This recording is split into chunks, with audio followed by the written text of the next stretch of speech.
Well, Austin, week 1 has gone and passed, and now week 2 has gone and passed, and week 2 was just as, if not more, action-packed, more injury-riddled, and more upset-filled than week 1. And any week that I can remember in a long time.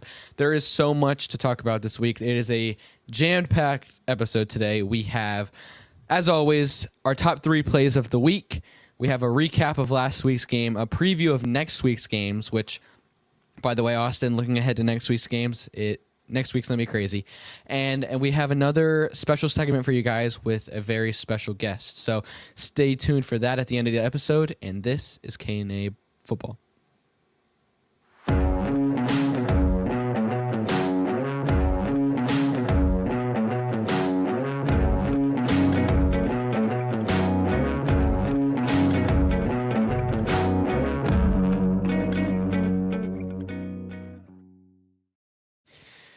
So, Austin, I know we now are past the week 1 overreactions. We're back into week 2. It's still very much overreaction season, but some of the things that happened in week 1 happened again in week 2, and some of it is like, okay, clearly we were overreacting in week 1. Let's take a deep breath. We all know X is true or X is not true. So, how are you feeling going into week 3 after week 2? Just about it all. Okay, so for the most part, I would say that I feel validated, I think would be the word. Like most of the things that I was worried about and that I saw in week 1, and I was like, oh, that was crazy. What was that about? It kind of like they happened again in week 2. And I'm thinking like, okay, is this like, okay, it bled over from week 1. It's still bleeding over from the off season. Like we need to take another deep breath. We'll wait until week 3. Or is this like going to be a continual trend? You know, things like the injury bug, things like players not performing, things like teams far exceeding expectations. So I would say at the moment I feel validated, but I also feel really, really scared because I don't know what's going on and none of my predictions seem like they're going to come true for the season. Yeah, I know week 1, we both did pretty solid for our pick'ems. We got a pretty good majority of them. This week, no. I don't even know if we would have gotten 50% this week. Like it was a struggle. Almost every upset that could have happened. The games that you were like, this is a lock, was not a lock. It was crazy, and that's what you want. That's what you want for the NFL, and it's way more fun than seeing the same 3 teams dominate year in and year out. I know a lot of people disagree on this, but that's why I think that the NFL is miles better than college football.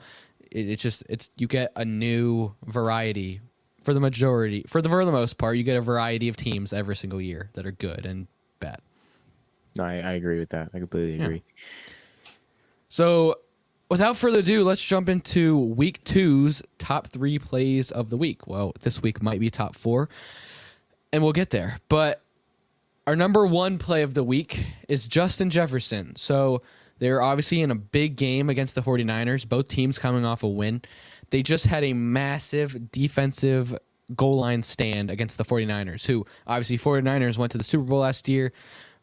Very heavy favorites to go back and compete for another Super Bowl this year. And the Vikings are one of those teams that people are looking like, oh, they're kind of just in it for the long haul this season. They got Sam Darnold. It's gonna be a long season for them. Well, they came back and won week 1, and here in week 2, they're playing a very good game against the 49ers. They make a big goal line stand, and they're at their own 3-yard line. And then Justin Jefferson does this.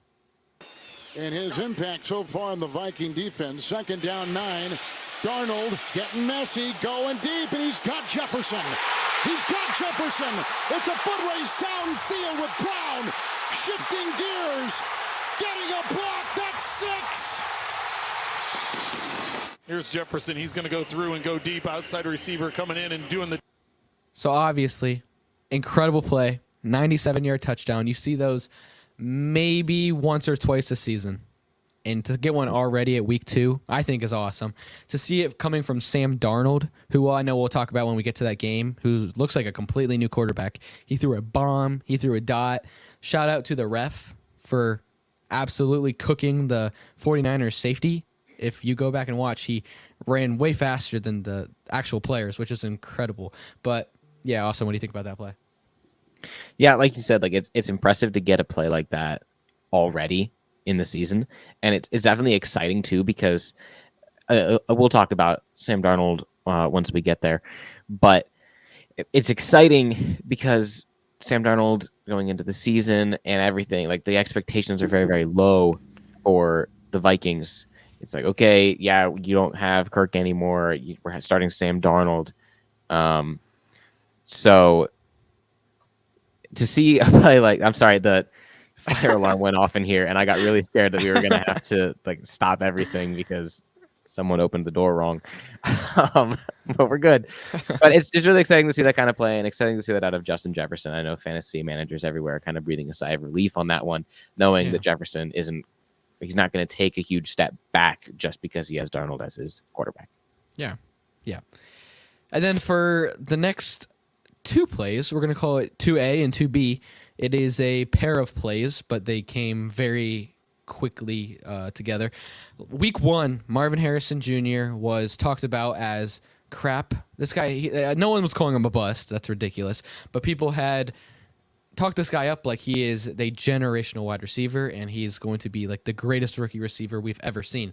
In week 1, he had 1 catch for 4 yards, and people were really like, yikes, like, you got to get him the ball. They talked to Kyler Murray this week, and he said, it's not my job to get him the ball. I just throw to like the players, which, I mean, that most definitely is his job. But with all that aside, Kyler Murray and Marvin Harrison Jr. shut up all the haters, and on the very first drive of the game, Marvin Harrison Jr. had the first play, and then the very next drive, he had the second play. So, Debbie can roll the clip. Around, now they got him in the slot. Murray's looking for him. Pressure coming. Got away. This is not the right play. It's okay. Oh, okay. Yeah, sweet. 4 wins each of the last 2 years. Saved Obviously, it. Murray was hurt for the first half last season. Back to Donald. Launches. End zone. Harrison. Caught! First NFL. Murray's looking for him. Pressure It's actually, coming. Got away Debbie. from Verse. If you go back to the other clip, it's a long clip, and if you skip like 10 seconds in that video, the next one is then his other touchdown. Sorry about that, Debbie. A little too much air under that football, but let's see.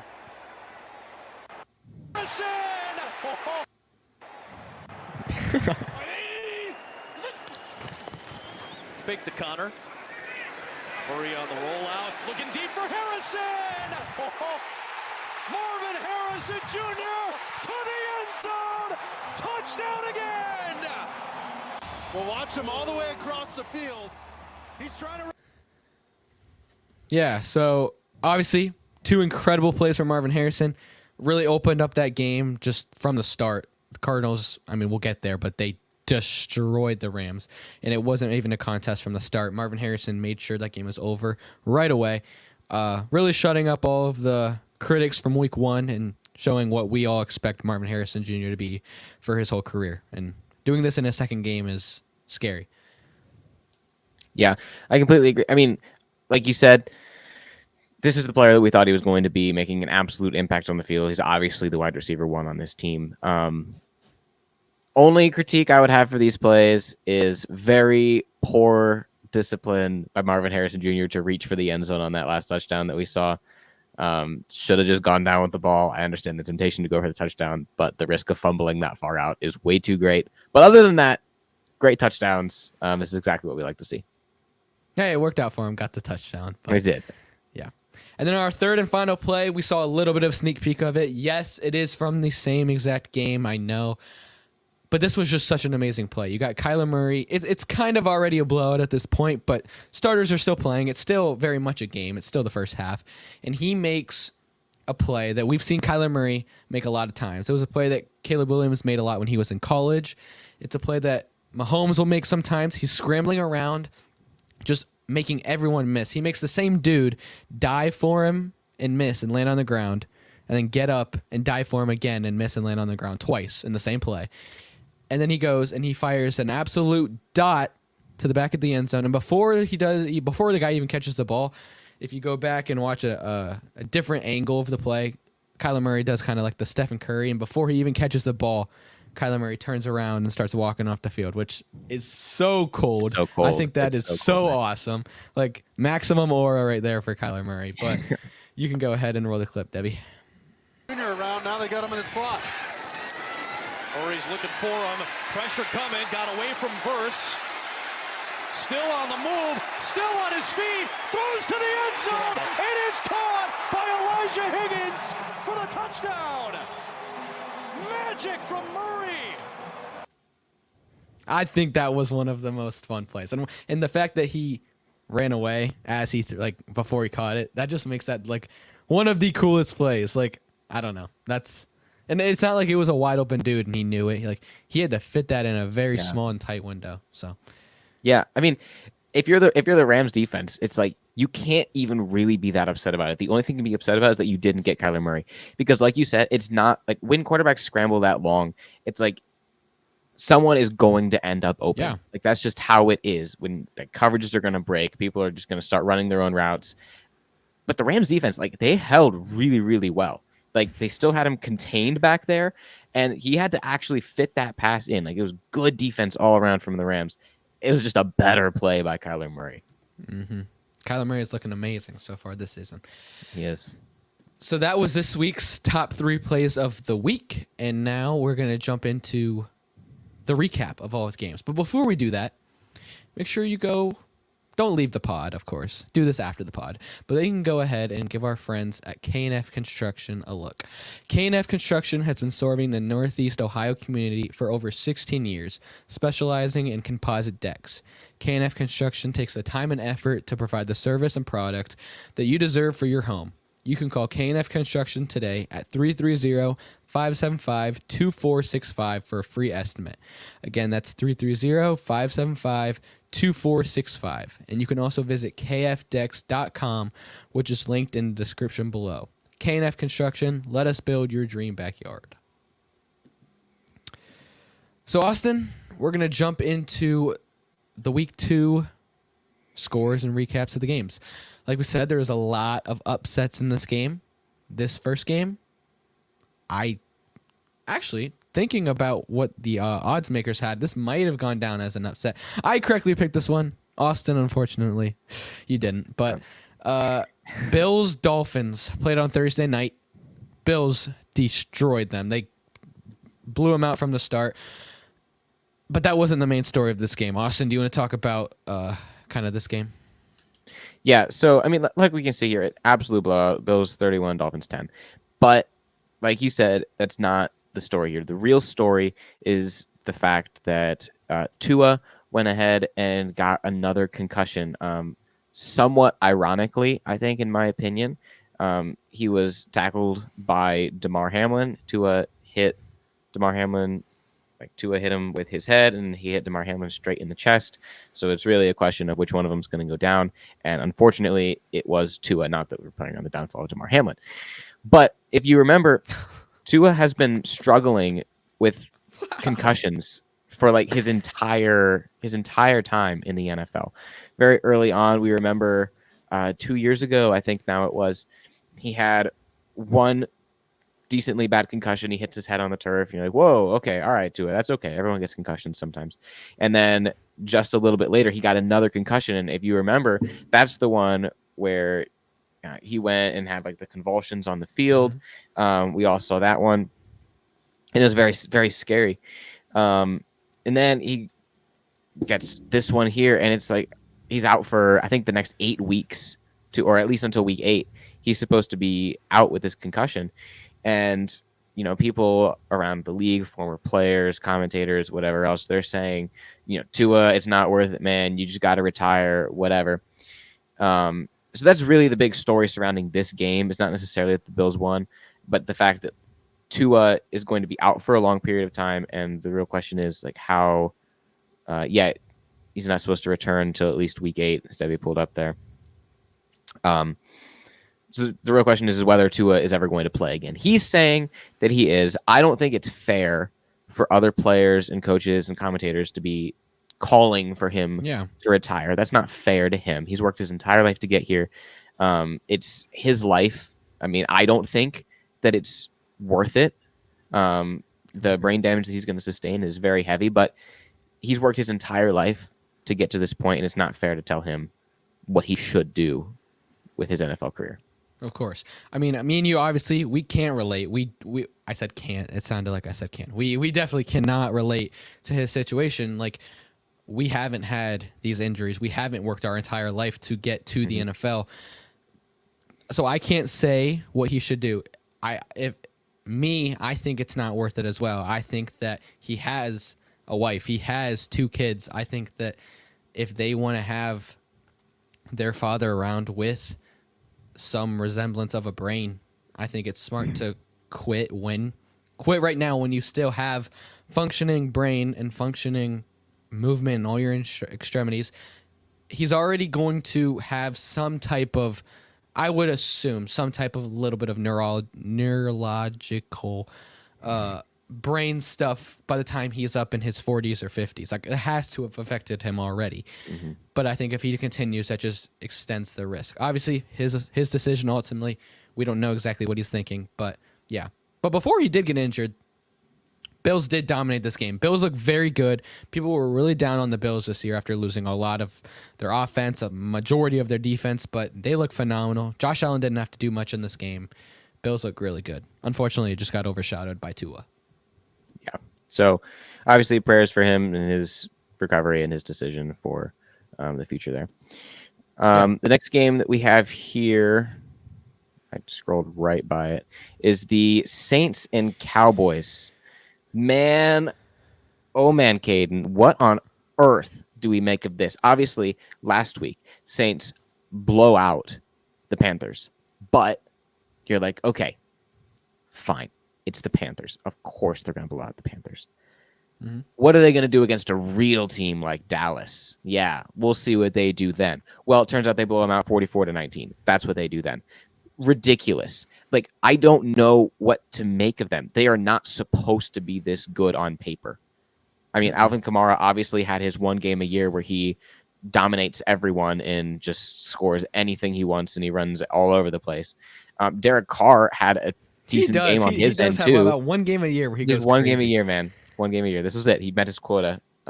Derek Carr looks like a brand new person.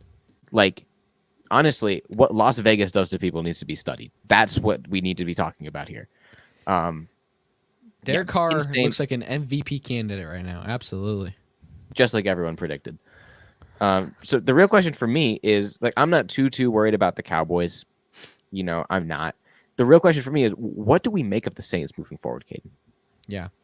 Yeah, it's like you said, it's easy to think, oh, week 1, they played the Panthers, they should blow them out. But nobody was expecting this week 2. They honestly looked better week 2 against Dallas than they did week 1 against the Panthers, which is incredible. This Derek Carr, in his 15 drives this season, has led a scoring drive in all 15 of his drives, whether that be a touchdown or a field goal. Now, they've taken him out at the end of the Panthers game because they were killing him so much. And then they took him out at the end of the Cowboys game because they were killing him so much. If 15 drives to start a season is incredible against the Cowboys defense, who there are no slouches. I mean, Alvin Kamara is playing great. Chris Olave isn't even dominating the receiver room. Rashid Shaheed has caught 2 incredible deep ball touchdowns. He's getting a lot of targets and a lot of catches. Chris Olave is still there. He's still an elite receiver, don't get me wrong. And their defense is so good. It's Ohio State, like the Ohio State alumni team pretty much. But the Saints are, as much as it pains me to say, the Saints are a very scary team right now. And we'll see if they can keep up the firepower. We'll see if this stretch continues because they have a very tough schedule up until about week 6. So we'll see what they're really made of these next couple weeks. But props to Dennis Allen and the Saints. They had a lot of heat coming into the season. A lot of people were like, just start Spencer Rattler. Like, what are we even doing? Our season's going to be just a wash. They look like one of the scariest teams in the NFL right now. Yeah. So, I mean, like we said, the question moving forward is, what do we do about the Saints? And I don't think anyone's worried about the Cowboys yet. Because obviously they played the Browns last week and looked great. So moving forward, they just need to kind of get that together. But I'm not too worried about them yet. Yeah, me too. All right, next game we have here is the Buccaneers and Lions. This game was in Detroit. Really, really tough fought game. Kadin, you want to talk about this one? Yeah. Kind of like Derek Carr. I mean, people expected good out of Baker Mayfield like we saw last season, but Baker Mayfield is playing like an MVP candidate right now, just like Derek Carr. I don't know what it is, but the NFC South, minus the Panthers, of course, is looking like a very good division right now. Baker Mayfield is doing exactly what he needs to do. Baker Mayfield made a play in this game. He made a linebacker or a safety. Somebody on the Lions look silly. Like he got juked out of his shoes by Baker Mayfield. Their defense holding the Lions to 16 points. Incredible work. And Jared Goff on the other side of the football. People need to start having conversations about him because his whole thing has always been he dominates in domes. He dominates when he's not under pressure. He's a great indoor quarterback. Both of his games have been indoors at home against the Rams defense, which is not a good defense at all, one of the worst, and the Buccaneers defense, which is a pretty solid secondary, but they don't have the most strongest pass rush in the NFL. Jared Goff has not looked good either week. He played good enough to win last week, but he played terrible this week. I don't know what the big difference is. The Lions have majority of their coaching staff still there. They kept their offensive coordinator as he was getting a lot of looks to be a head coach somewhere else, but he decided to stay. A lot of it is they're not throwing to Sam Laporta, who was a massive part of their offense last year. A lot of those targets are going to Jameson Williams. Jameson Williams is doing very good with those targets. He's getting a lot. He's one of the leading receivers in the NFL right now. But for some reason, it's not translating to the same success on offense that they had last year. So I think they need to work Sam Laporta more into the offense. Yeah, I can completely agree with everything you just said there. The only thing that I would push back on is Jared Goff played pretty much the same, if not better, than Baker Mayfield in this game. But you wouldn't know that from just watching the game. You know, like when you watch the game, you wouldn't see that he's playing better, but you see that Baker Mayfield's playing better because they obviously ended up winning and he made some great throws and some great moments. Jared Goff threw for almost twice as many yards as Baker Mayfield did, and they had pretty much the same completion percentage. The only thing that was different is Jared Goff threw one more interception than Baker did. Other than that, he played better than Baker. So really, like I think what you're saying is correct. Like they need to be working Sam Laporta way more. He has fallen off the map from last year. He was the best tight end last year, and they need to open that back up. They need to fear the underneath passes again. Yeah. And their running game is a staple, and a lot of teams right now are just kind of keying into that running game because they don't have as much of a deep downfield threat in Sam Laporta. Yeah. I'm not worried about the Lions yet, but I am really glad to see the Buccaneers stepping it up. Yeah. All right, next game. Kadin, I'll let you talk about this one. We got the Chargers and Panthers, and then I'll let you take all of it. You can take the big news, you can take the small news, you can take the game in general. Go for it. Yeah. I mean, we don't need to spend any more time on this than we have to. Exactly what we thought was going to happen happened. Chargers dominated from the start, 26-3. Panthers, unlike last week, they failed to get in the end zone this week, so we're getting worse and worse as we go. J.K. Dobbins, a really good feel-good story. You know, he came out of Ohio State, went to the Ravens, had so many injuries, had torn Achilles, torn ACL. He's done everything that you can tear in your leg possible. And people were wondering if he was ever going to play a football game. Well, last week, week 1, he played a great game. And now in week 2, he broke off a 50-yard touchdown. I almost put that down as one of the clips of the week, but it wasn't the greatest run. It was kind of just like a breakaway run against the Panthers. But J.K. Dobbins looks great. The Chargers defense looks great. Jim Harbaugh is doing exactly what Jim Harbaugh said he was going to do. He's running the ball. He's playing good defense. I think this is honestly, this is better at this moment for Herbert because he doesn't have too many receivers of note. And so he's throwing the ball when he has to, but he's really just relying on this run game. And Herbert is playing very good football. He's not making mistakes. His O-line's holding up great in the run game and the pass game. But one of the biggest stories that came out of this game, obviously the Panthers really struggled in this game. Bryce Young really struggled for the second straight game. And Bryce Young got benched. Andy Dalton is now the starter for the foreseeable future, at least for the next couple of weeks. I think this was the right decision. Bryce Young's confidence is gone.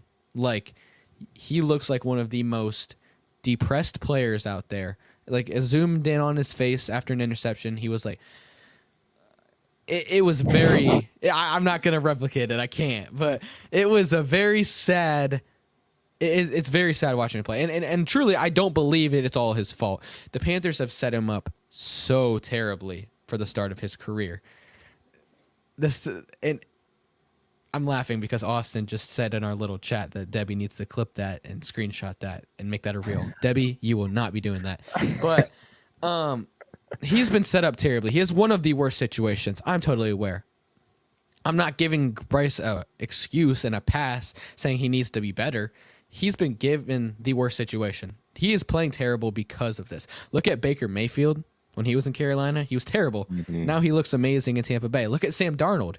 He was terrible in Carolina. Now he's amazing in Minnesota.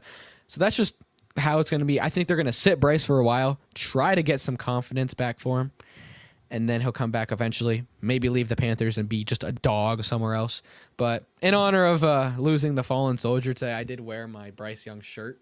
But yeah, hoping Andy Dalton can have some spark to the offense, but it's really sad overall.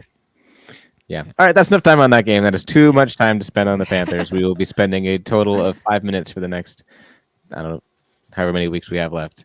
16. No, 5 All right, minutes next game. Well, combined. Next game is Colts and Packers.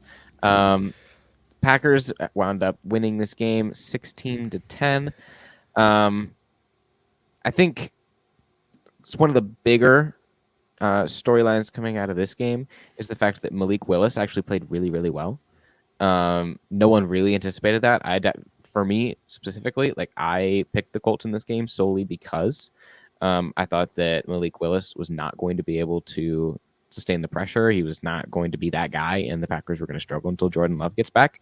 And then obviously the other storyline being that Anthony Richardson had an up and down game. He threw for over 200 yards. He had a touchdown, but he also threw 3 interceptions and only completed half his passes. So Anthony Richardson is a really up and down player.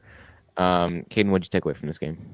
Yeah, I think Anthony Richardson's stat line is a little bit misleading because a lot of those yards came in the final 2 drives of the game when Packers were not really lighting up on defense, but all of a sudden the Colts were able to move, which was good for the Colts. I mean, those dudes do matter, but for 3/4 of that game, Anthony Richardson looked terrible. He threw 3 interceptions. He couldn't run. If I could pull up his stat line I have the box score pulled up here. Anthony Richardson, we obviously know his strength is running the football. It's not passing. He's not a great passer. Like, what makes him such a dynamic player is he can run. He had, I think, 2 scrambles on the last drive. So if you get rid of those, he had 2 carries in this game. I know you want your quarterback to run all the time and take so many hits, but 2 carries for Anthony Richardson when you're such a bad passer, and the skill, the trait that makes you a good quarterback is your ability to run. When you take that out and only can run the ball twice, you're gonna struggle. This is not a surprise for me at all. If you're forcing Richardson to pass, I'm not surprised the Colts only put up 10 points. Richardson is not a pocket passing quarterback, and that's how he tried to play this game, and we saw the results on the field. Yeah, for sure. So obviously the big storyline moving forward from here is, what do the Colts do to help Anthony Richardson? What schemes do they pull up? And then is Malik Willis able to continue from this game moving forward until Jordan Love is able to come back? And does this help Jordan Love recover all the way now that the Packers know that they don't need him? They don't need him back right now in order for them to win games. Right. I think that Malik Willis did play very good in this game. And I think that the Packers staff, I would assume. And definitely Very Packers thankful for fans that. should be very thankful and very pleased that, okay, if Jordan Love does miss a little bit longer than we had expected, we're going to be okay. Yeah. All right, the next game we have here is the Jets and Titans. Jets wound up winning this game 24-17. Aaron Rodgers had an okay day. He threw for 176 yards, 2 touchdowns. Overall, decent day for the Jets offense. I think what we should have had a 5th play of the week. I thought about it. And really, maybe we should just make an entire other section called "What did Will Levis do this week?" And because if you remember last week, he had that stupid interception against the Bears where he should have just thrown it away, taken a sack, anything, but instead, going down to the ground, he decides to just let one go right into the Bears defender's arms, take it back for a pick 6.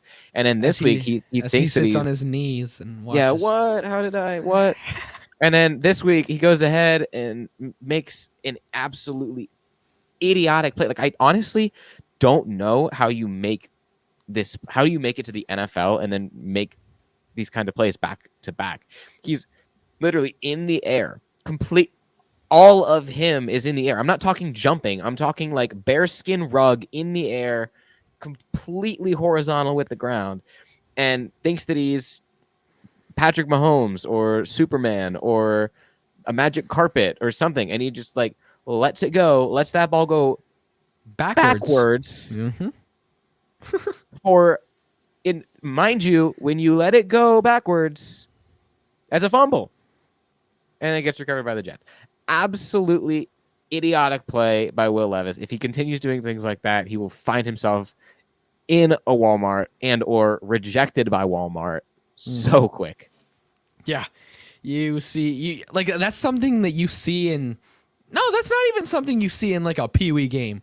You learn that from the start. You can't throw the ball backwards, especially when you're horizontal to the ground. And it wasn't just a random play. That was a 3rd down in the red zone. Yes. They had 3 points in their back pocket. Oh, thank you, Debbie. Here we go. Thank you, Debbie. So you see he's going in the air, lets it go backwards. Jets recover that fumble. Stupid. They're up 7. Like, if you just hang on, that's a 3rd down. If you just hang on to it, you even take the sack there, you go up 10. And that's huge. Like, that's momentum right there. You could see the Titans head coach being like, what are you doing? How do you make that play? It is absolutely idiotic. Hopefully he does it again and we can make another. Yeah, look at that. We'll say this right now. If he makes another play like this on Sunday, we won't say anything about it. We'll just start next episode. We'll do our top plays of the week, and then we will have a bonus segment, and we'll say the Will Levis play of the week. What did Will Levis do this week? Yeah, what did Will do? But I remember I was sitting on the couch. I was kind of like, holy crap, the Panthers are terrible. Like, I was kind of just watching the TV, and I saw that, and I started audibly laughing, and I was like, there is no way I just watched that play happen. But all right, next game. We need to keep moving here. We have the 49ers and Vikings. I myself counted the Vikings out of this game. Like, in all honesty, the 49ers played really well last week, even with the absence of Christian McCaffrey. He's not playing this week. I think they said he's going to be out until week 6 is like his projected return date. So that's huge news. But I counted the Vikings completely out of this game. Like, of course the 49ers are going to win. What do you mean? They're probably the best team in football. And then the Vikings were like, except no, because turns out Sam Darnold is that guy. And we just didn't know it yet. And Justin Jefferson is, of course, still that guy. And we're just as fine with Sam Darnold as we were with Kirk Cousins. Kadin. Yeah, Sam Darnold does look like that guy. Like we were talking about, completely revamped his career since he's left Carolina. Maybe it had a little something to do with being under that Kyle Shanahan coaching tree a little bit last season as a backup. Now he's with Kevin O'Connell, another great coach, and they look good. They're kind of, beating the 49ers is not something to sleep on. That is a dominant team. They look very good. There's not really much to say about it. Justin Jefferson left this game with an injury, but he's going to be okay. Yep. He should play on Sunday. What isn't okay is on the 49ers side of things, Christian McCaffrey has now been put on IR. He again didn't play in this game, and they're putting him on IR now with Achilles tendonitis. And Deebo Samuel got hurt in this game, and now he's going to be missing a couple weeks. Brock Purdy does not look like Brock Purdy when he doesn't have all 6 of his Hall of Fame superstars around him. Now he's going to be missing McCaffrey and Deebo. I mean, we'll see. He did throw for over 300 yards with nearly an 80% completion rate this but week. he didn't look like the normal Brock Purdy. Like you We'll can see look how he at does the on box Sunday without scores, Deebo. right? But you can look at the box scores and see, okay, he threw for a lot of yards. But if you watch the game, you're not like, oh, they're moving the ball down the field with ease like the normal 49ers that we see. He was throwing a lot of balls that should have been intercepted or were intercepted. So it's going to be interesting to see how the 49ers fare. Yeah, we'll see how he does this coming Sunday with Deebo and Christian McCaffrey gone. All right, next game we have the Seahawks and Patriots. You can talk about this one, Kadin, because I didn't see too much of it, but I will say I am more than surprised with how the Patriots have been doing this season. That's exactly what I was going to say. The Patriots, I had them at 2 wins. You had them at like 3 or 4. Mm-hmm. They already got one week 1 against the Bengals, and we're like, okay, well, the Bengals always start kind of slow. Well, I'm not very high on the Seahawks this season, but I was still expecting the Seahawks to handle business very easily, blow them out of this game. This game went to overtime. Patriots had them beat for a majority of this game. It was like, wow, this is a very shocking game. Went to overtime. Seahawks won off of a game-winning field goal. I mean, the Seahawks played great in this game. The Patriots played great in this game. Jackson Smith-Njigba kind of had a little bit of a breakout game. He had phenomenal game. He had so many receptions. Oh, I don't know the number off the top of my head. Box score. The whole Seahawks offense had a great game. DK Metcalf had over 125 yards and a touchdown. Geno Smith threw for 327 yards, so kind of a vintage Geno Smith game. Mm-hmm. Jackson Smith-Njigba had 12 receptions for 117 yards. That is exactly what the Seahawks wanted to see from him coming out of college, and he played phenomenal in this game. But on the other side of things, I don't know how the Patriots are doing this. Jacoby Brissett had 149 passing yards. So, I mean, that's not terrible. I mean, it's not good by any means. But he had 149 passing yards. Hunter Henry had 109 receiving yards. So that means there was only 40 passing yards that didn't go to Hunter Henry. I don't know how they were able to. It's impressive. Maybe Gerard Mayo, their new head coach, is just a dog. Like he must be I don't know. to turn this team into anything. Coach of the year candidate right there. If they keep winning games, they're competing in games with this team. It's very impressive. It's impressive. All right. Moving on, the next game we have here is the Giants and Commanders. Commanders won this game 21-18. Daniel Jones is still Daniel Jones. We all knew this, but Jaden Daniels looks good. Yeah, I love it. I'm a big Jaden Daniels fan, I think.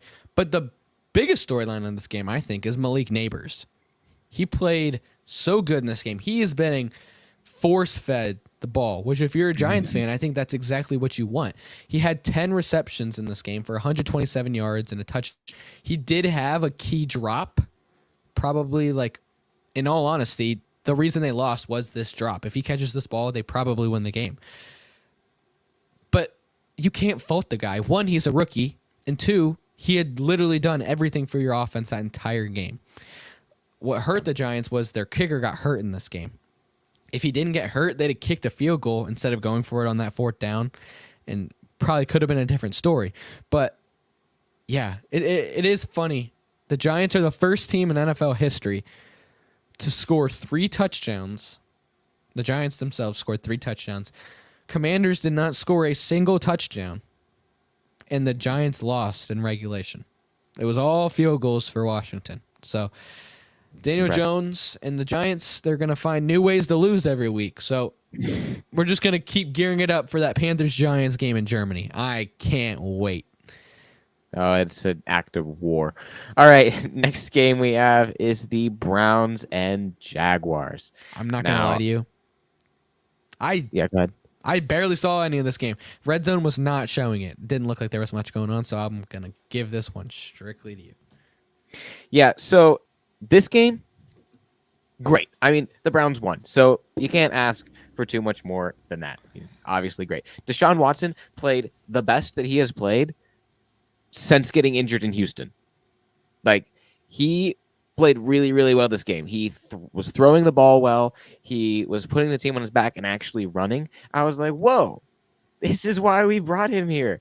Now, that does not mean that the Browns did not try to absolutely Browns this game and try to blow a 13-point lead and lose this thing at the end of the game. But turns out our defense could go ahead, put us on their back, and absolutely will us to victory. The Jaguars are still the Jaguars, just in case anyone is confused, like, oh, maybe the Jaguars are good now. Remember how they were like good a couple years ago? Maybe they're still that. They're not. They're bad again. They're the Jaguars. Trevor Lawrence played okay in this game, but really not that great. I think for me, the biggest storyline in this game is how well Deshaun Watson played. You'll remember my Hail Mary last week was that Deshaun Watson will never return to form. And I think that is still accurate. Yeah, I agree. But I think the reason that he played well, and I think that maybe this is me being cynical, there was the lawsuit that came out against him last week after the game. And then it came out just before the game that the Browns over the offseason had worked into his contract when they restructured when he would get paid, that if Deshaun Watson was suspended by the league again, that the Browns could choose to not pay him his guaranteed money. Like, basically, we could not pay him anything. We could let him go. It would have been great. I think Deshaun Watson knows this. Obviously, he knows that this is in his contract, and this lawsuit comes out, and he's like, shoot, I have to start playing well again if I want to keep my money. And so here he is playing well again, all because he knows that if this lawsuit goes anywhere, he could lose all of his money. So hopefully this lawsuit sticks around for a while, and or he gets suspended, so that way he knows that he has to continue playing well and we can hang on to him. That's a pretty funny theory. Dude, I think that it's the accurate one. Let's be so for real. He's been playing like absolute trash for years ever since he got this guaranteed money. All of a sudden, his money's in jeopardy, and he starts playing well. Yeah. Fair. What are we looking at here? We're looking at Trevor Lawrence's game log? Oh, no, we're looking at Deshaun's. Yeah, I mean, he didn't play great. He only threw for 186 yards. You look at the box score and you're like, oh, he didn't play that great. But if you actually watch the game, you'll see that he was making plays with his feet again. When plays mattered, he was making insane throws that we have not seen from him in years. And in short yardage situations, he was willing to put his body on the line and get first downs and touchdowns. Mm-hmm. Fair. Yeah, I mean, he won the game. That's all you can ask for. Yeah. All right. Next game we have here is the Raiders and Ravens, and boy, oh boy, nobody saw this one coming. I mean, I for sure didn't. I thought that the Ravens were going to absolutely destroy the Raiders in this game, but Raiders surprised absolutely everyone by coming to the Ravens and beating them 26-23. Now, I did not get to catch much of this game, so I'll turn it over to you, Kadin. Yeah. The Ravens dominated this game from start to not what's a little more than 3/4. We'll say 3.5/4. There's definitely hold on, my brain's not working, but they dominated this game from start to 5-6. There we go. I don't really know how they lost this game. All of a sudden, Gardner Minshew and the Raiders just started slowly but surely cooking down the field. Davante Adams making incredible catch after incredible catch. Brock Bowers, phenomenal rookie tight end. Oh my goodness, he is so good. All of a sudden, the Raiders have a chance to go down and take the lead, and Davante Adams, great play. Raiders have the lead. And I'm like, the Ravens were just literally up. Like it was such a, like, it wasn't like a, oh, here comes a comeback. It was all of a sudden, it was just look at the TV and the Raiders are winning this game. Like, it was not like a choke job. I mean, it was, but it wasn't. It was a very strange game. But I will say, Max Crosby, I'm a very big fan after what I saw in this game. Gardner Minshew threw an interception in this game. He came off the field. You know, most quarterbacks, if they throw an interception, probably be a little upset, down in the dumps, head down. But as Gardner Minshew's coming off the field, I don't know if you saw it, Max Crosby went up to him and, like, grabbed him, got in his face, and was like, hey. And he, like, hit him like a encouragement. He's like, keep your head up. And he's like, we got you. It's not going to matter. He's like, you're fine. Keep your head up, blah, blah, blah. That's great. That's what you want to see out of anybody on your team, but especially a leader like Max Crosby saying to a quarterback who was struggling in the up until that point in the game. So the Ravens, I'm not concerned yet. I think that they're still a great team. Yeah, I mean, it's 2, but I think that they'll be fine. Yeah, I think that they'll be fine. If they keep losing, that's when I'll start being concerned. But again, that's the thing about the beginning of the season. It's week 2. Yes, it's not as much overreaction of week 1, but it's still a little bit overreacting season.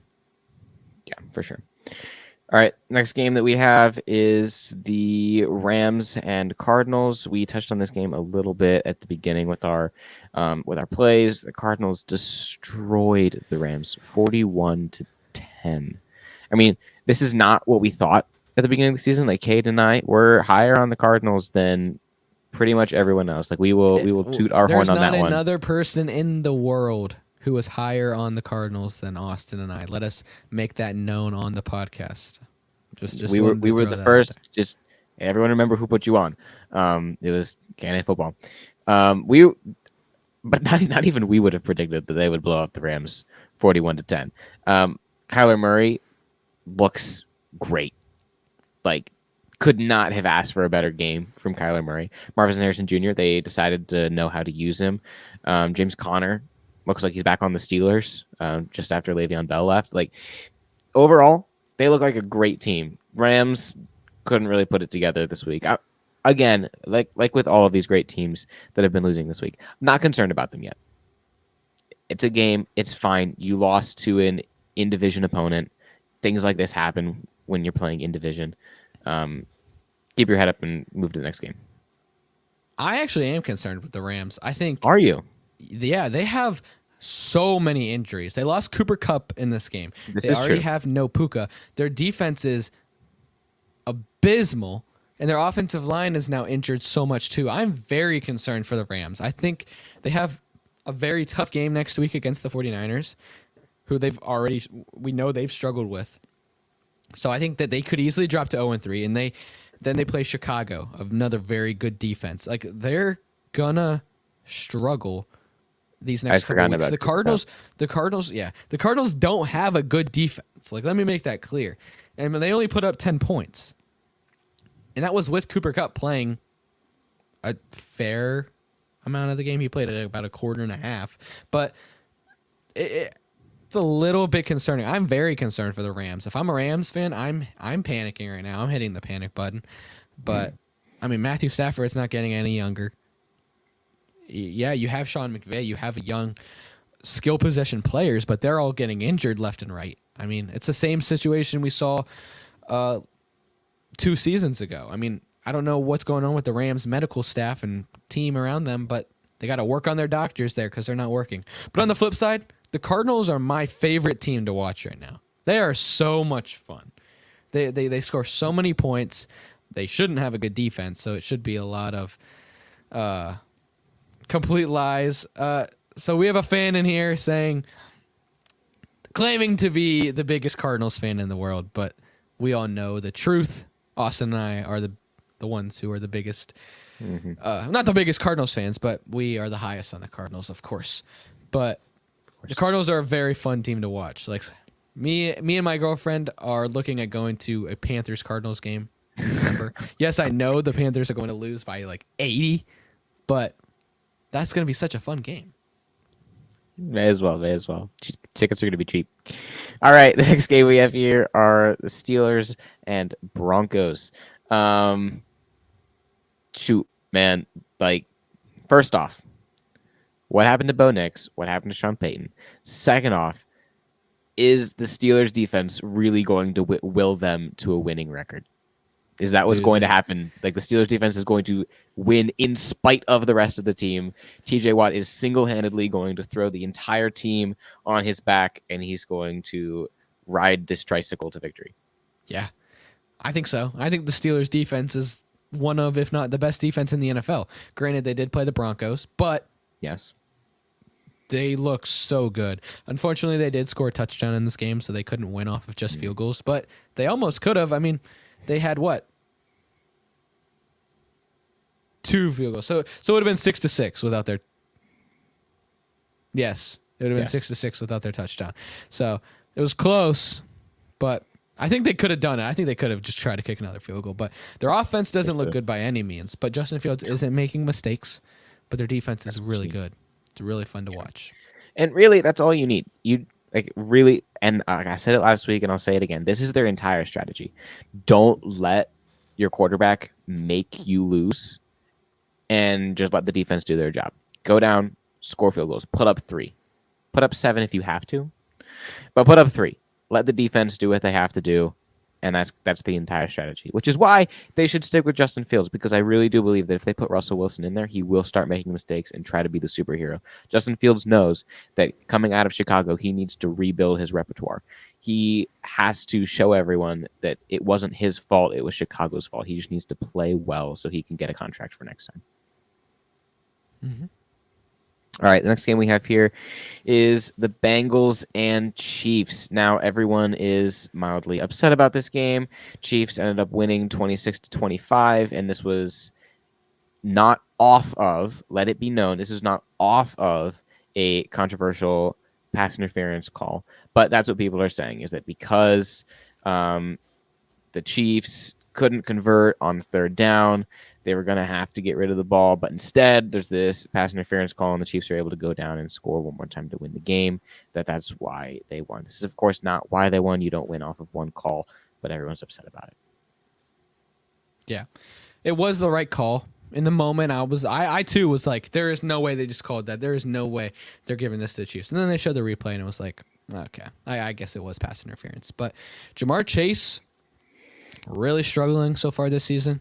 It looks like a player who hasn't been to training camp, a player who didn't practice, a player who needs to practice, and a player who needs to shut up about his money, stop being a little baby, and play football. He's mad he's not getting targets. He's mad he's not getting money, and he's letting his emotions get the best of him. He had a very costly,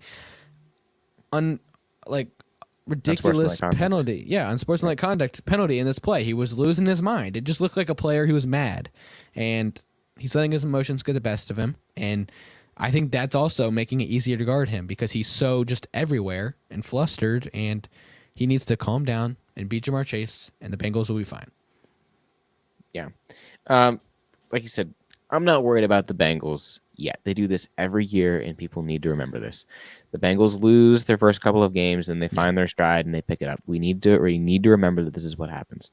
But like you said, Jamar Chase just really needs to just put his head down and play football, because and he knows this. That's why he's upset. That's why he's lashing out when he doesn't need to, because he understands that if he doesn't play well this season, he's not getting the money that he is worth.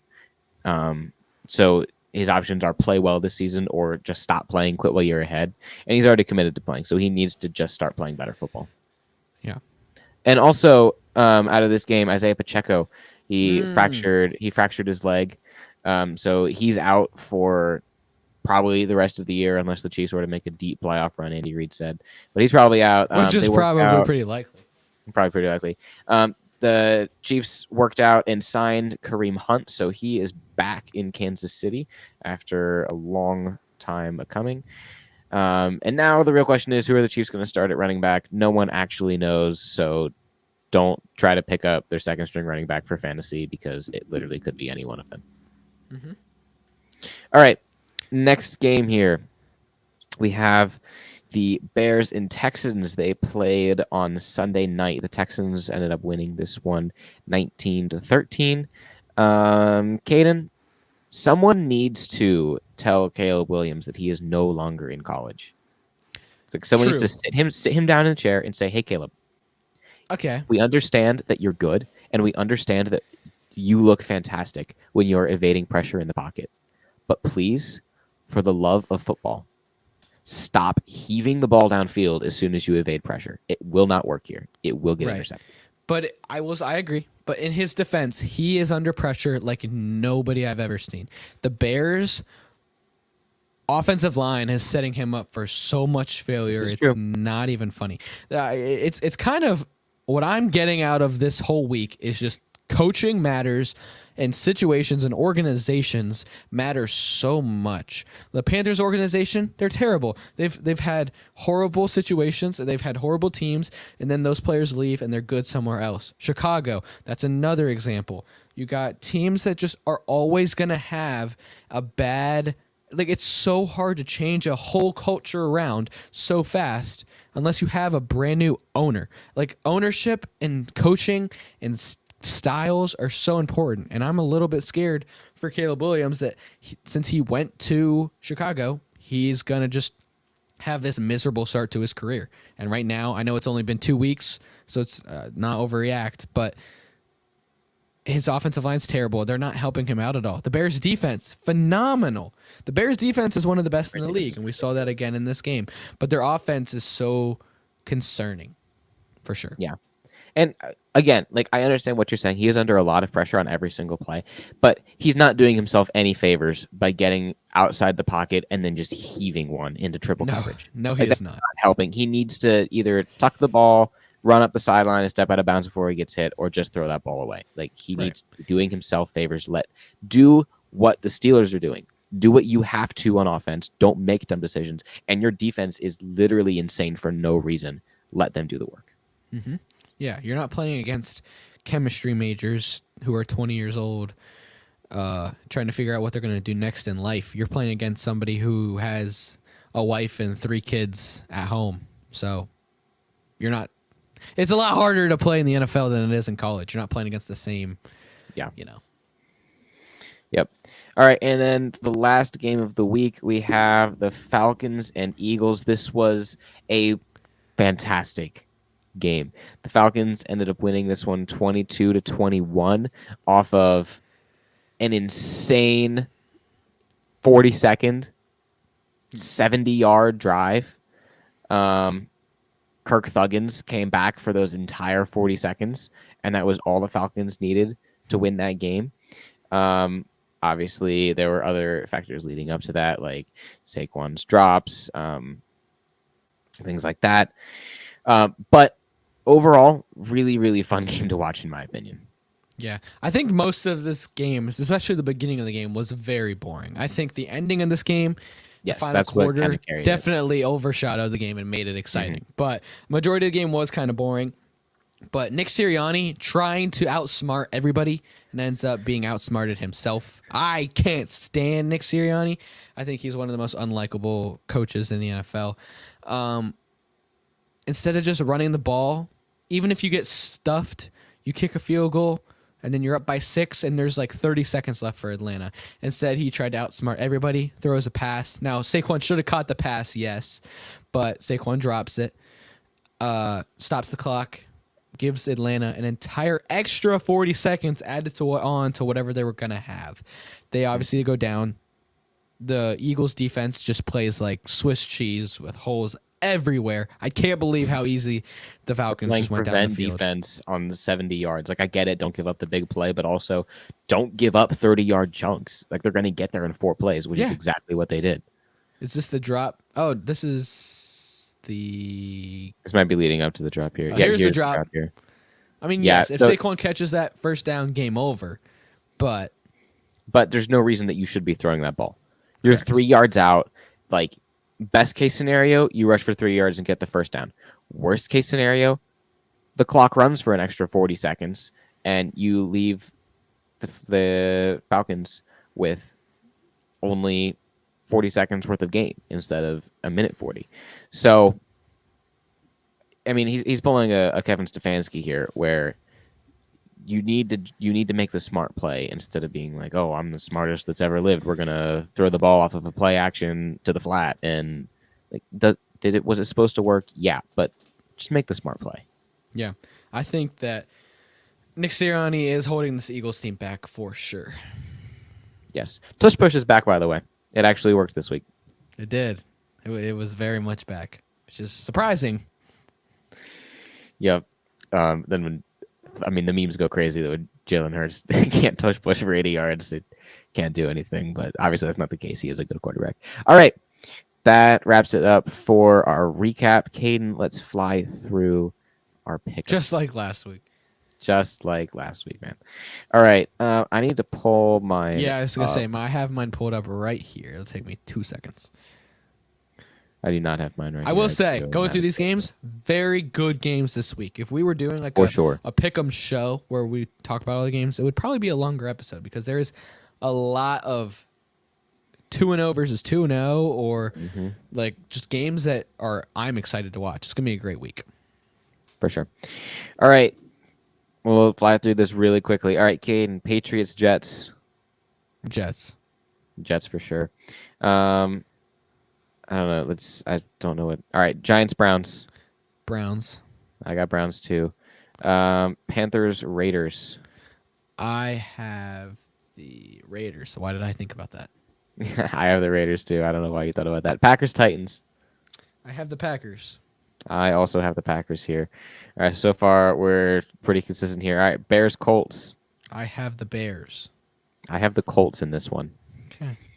I think the Bears defense is enough to mess up Richardson. I think so, but I think Caleb Williams has been making too many mistakes. Texans, Vikings. I have the Texans. This was a really hard one. I have the Texans too, but I am excited to see how the Vikings do in this one. Yeah. Eagles, Saints. I have the Saints. I'm gonna keep rolling with them until they disappoint. They look like the best team in the NFL right now. Dude, you're telling me I went Eagles on this one, but I cannot tell you how long I sat there thinking, but no, New Orleans has been playing so well. But I have to go with the Eagles. I don't feel good about it, but I'm going with them either way.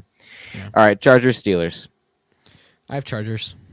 I have the Steelers in this one. I don't want to see them go 3-0, but I think that it's a real possibility. All right, Broncos, Buccaneers. I have the Bucks. I got the Bucks too. Dolphins, Seahawks. I have the Seahawks. Same. Ravens, Cowboys. I have the Ravens. This is going to be good. I have the Ravens as well. We're really agreeing on a lot of these. 49ers, Rams. Niners. I have the Niners too. Lions, Cardinals. I'm excited for this game too. Will the Lions look better? I think the Cardinals will win. I have the Lions in this one. Chiefs, Falcons. I have the Chiefs. I have the Chiefs as well. Jaguars, Bills. I have the Bills. I have the Bills. And then the last game of the week, Commanders and Bengals.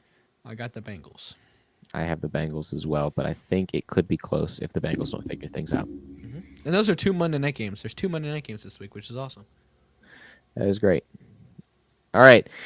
So that does it for our recap and pick'ems. We're going to take a quick break, and we'll be right back with our segment for the week.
Welcome to this week's special segment of K&A Football. This week we're going to be doing Call It or Scrap It with a very special guest, avid Colts fan, avid Yes, sir.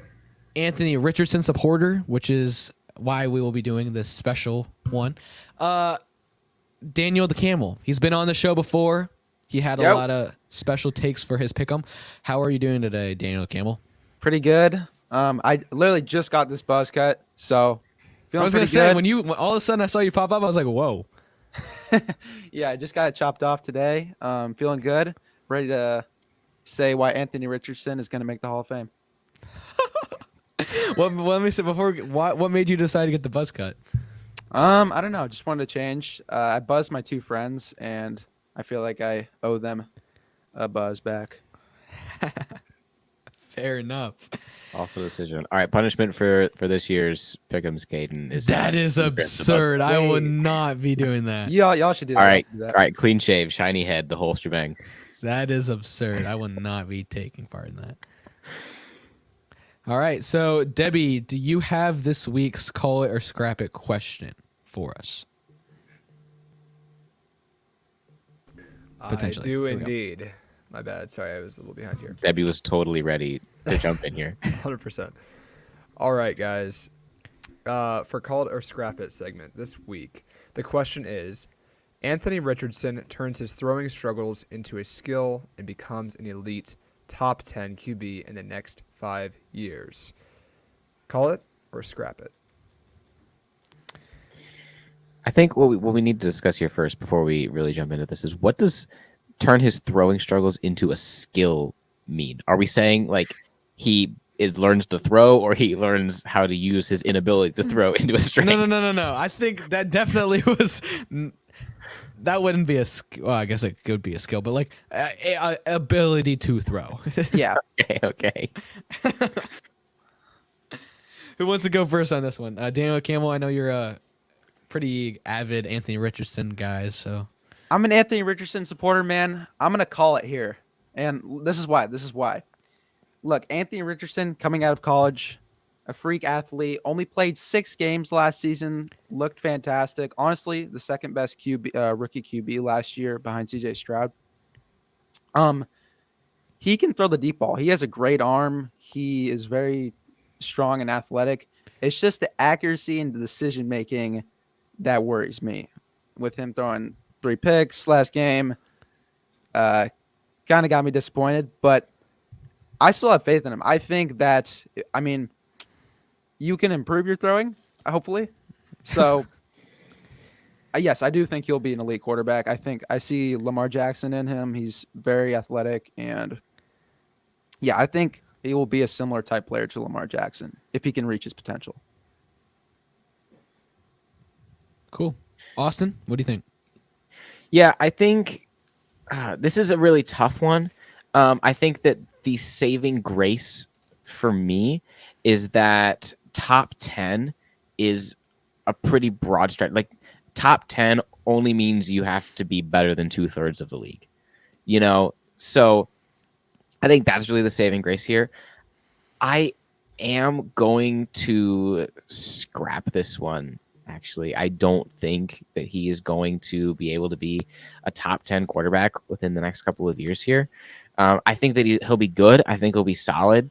I think that what we're going to see is a lot of teams learn how to defend against a running quarterback, because up until this point, we've only seen a handful of running quarterbacks. Obviously, Michael Vick being a very notable one, Cam Newton, and now Anthony Richardson are like the big names in terms of mobile quarterbacks.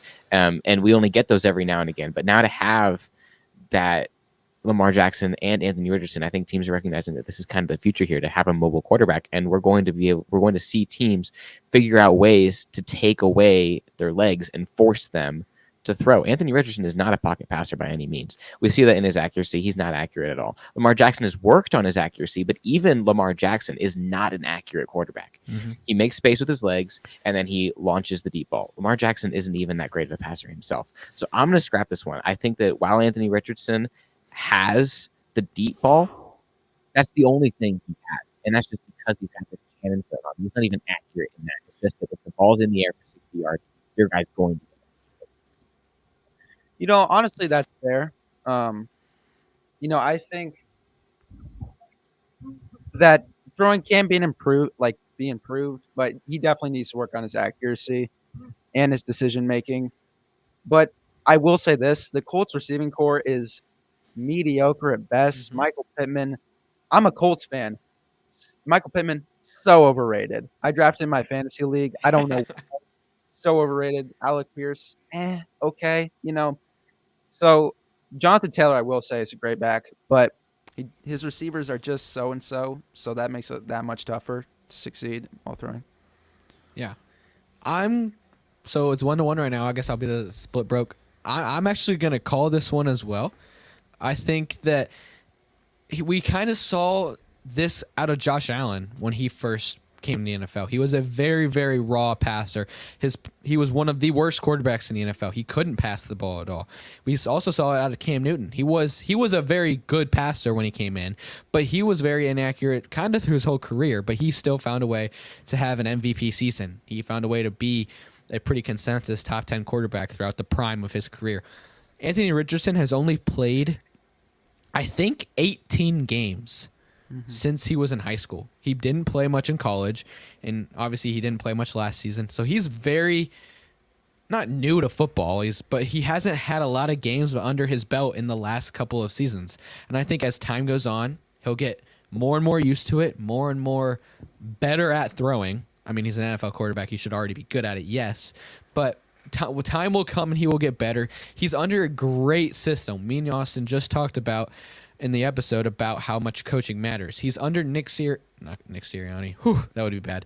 He's under Shane Steichen in Indianapolis, who Jalen Hurts' incredible season was with Shane Steichen as the offensive coordinator. Now that's his head coach. He's got a great organization in Indianapolis. And like Daniel the Camel was saying, they don't have a great receiving core. It'll get better with time. Yeah. He needs to still be able to lean on that rushing ability to keep defenses guessing, keep them honest, because he's not a pocket passer. He never will be. But if he can learn to pass, like you said, he has a great deep ball. But if he can hit that medium to intermediate stuff with his ability to run, I think he absolutely could be top 10. I think has potential to be an explosion to like a top 8, top 7 guy for sure. So I'm actually going to call it.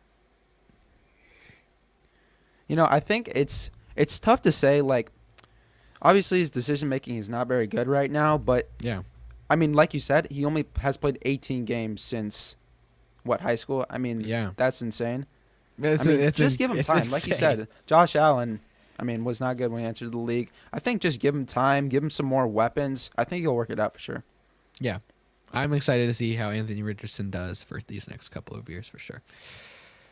Well, thank you, Daniel the Camel, for coming on. I really like your setup. You got a nice setup behind you, and Mike sounds good. So, yeah, what was Debbie yelling at me for, Austin? So first off, thank you guys so much for watching. Daniel the Camel, thank you so much for coming on. But like I had mentioned, kind of as a joke in passing, we are hearing you guys out for input on what we should do for the punishment on the pick'ems this year. Buzz cut will not be an option.